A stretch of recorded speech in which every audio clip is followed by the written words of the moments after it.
What's up, gang? It's incredible. Amazing that I'm looking at the 5G tower and it has trouble connecting. That's Goshen. Anyway, doing some work tonight here in the village, right? And I bump into, I'll just call this person a local horseman and someone I've always gotten along with. And we got chatting about what's going on, not in detail, because I tell anyone that I like, you never saw me, because my enemies will always take it out on people that either agree with me or are close to me, because that's how they operate. But while we were talking, he says to me, he says, "Boy, you got them mad over there." I said, "Yeah, so?"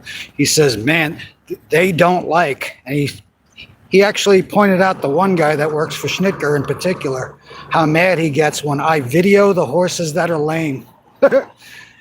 Too fucking bad, motherfuckers.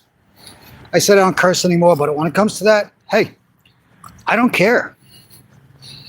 And like I've been saying the last couple of weeks, if you've got any complaints about what I do now, you march your ass into the office over at a Star Track, complain to Steve Jones. And you can also complain to the facilities manager for punishing me to the point where this is where we are now because I was angry about ice. That's how it started. That's how all of this started. Literally. And they went and trespassed me, and the one guy actually lied about it or tried to duck me. When I was talking to him, I said, "Yeah, I can't believe you did that. Really? Harassment via social media?" Until I pulled out the trespass report, and it was his signature. This is what these people do. Well, you created a monster. I'm never going to stop. Why? Why would I stop? First of all, I care about the horses. Second of all, I don't compete anymore. You pushed me out of the business for what?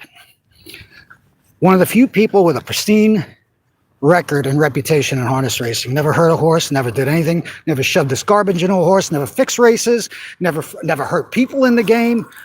All I did was supported the game, loved the game, and because I was angry that I was sick and tired of having to walk out onto a sheet of ice and we had to unload our horses on Route 207 right over here after the races because our side of the place wasn't being taken care of, wasn't being plowed, and I believe Mr. Glick's words were, "It'll melt.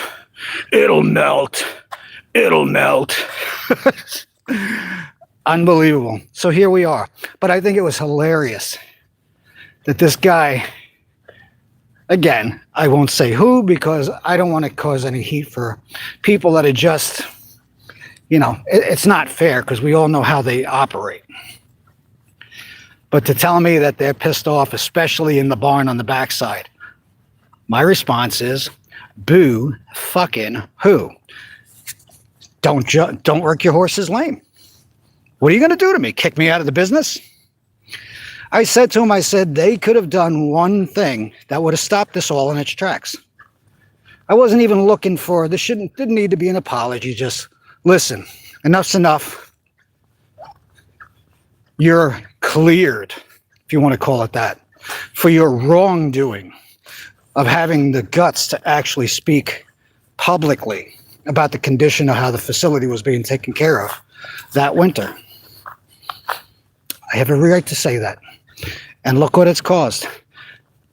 It's snowballed into something that you can never, ever undo. And that's what makes me happy. Anyway, if you don't like the idea that I'm videoing your lame horses, too fucking bad. Peace, everybody.